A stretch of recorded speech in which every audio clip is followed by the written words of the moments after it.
Hi friends, welcome to ఆరిజ్ బాబు తెలుగు. నమస్తే friends, నేను Mysore dal eggs curry చేసిన ఫ్రెండ్స్. టేస్ట్ అయితే సూపర్ ఉంటుంది. సో ట్రై చేయండి, నచ్చితే లైక్ చేయండి, సబ్స్క్రైబ్ చేసుకోండి. నేనైతే పావు కిలో మైసూర్ దాల్ తీసుకొని కడిగి నానబెట్టుకున్నా. 4 ఎగ్స్ వాటర్ వేసి సాల్ట్ వేసి ఉడికించుకున్నా. తర్వాత గ్యాస్ అంటించుకొని పెట్టుకొని ఆయిల్ వేసుకొని తాలింపు గింజలు, ఉల్లిపాయ ముక్కలు, పచ్చిమిర్చి, కరివేపాకు వేసుకొని కొంచెం ఫ్రై చేసుకోవాలి. కొంచెం ఫ్రై అయిన తర్వాత అల్లం ఎల్లిగడ్డ పేస్ట్ వేసుకోవాలి. అల్లం ఎల్లిగడ్డ పేస్ట్ పచ్చి వాసన పోయిన తర్వాత కొంచెం పసుపు వేసుకొని ఫ్రై చేసుకోవాలి.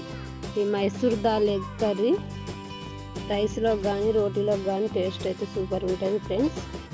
ఒకసారి ట్రై చేయండి. పసుపు కూడా ఫ్రై అయిన తర్వాత ఈ కడిగి నానబెట్టుకున్న మైసూర్ దాల్ వేసుకోవాలి. బాగాసేపు నానాలని ఏం లేదు, మైసూర్ దాల్ తొందరగానే ఉడుకుతుంది కాబట్టి వేసుకొని కొంచెం ఫ్రై చేసుకోవాలి ఆయిల్లో. కొంచెం ఫ్రై అయిన తర్వాత కొంచెం కారం, టమాటా ముక్కలు వేసుకొని ఒక 2 నిమిషాలు మగ్గించుకోవాలి.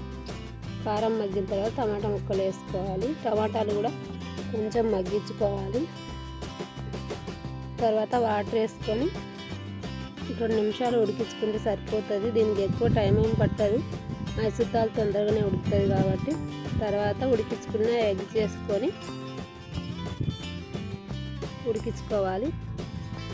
కొంచెం కొత్తిమీర, ధనియాల పొడి వేసుకొని దించుకుంటే Mysore dal egg curry ready అయినట్టు. టేస్ట్ అయితే సూపర్ ఉంటుంది ఫ్రెండ్స్. నచ్చితే లైక్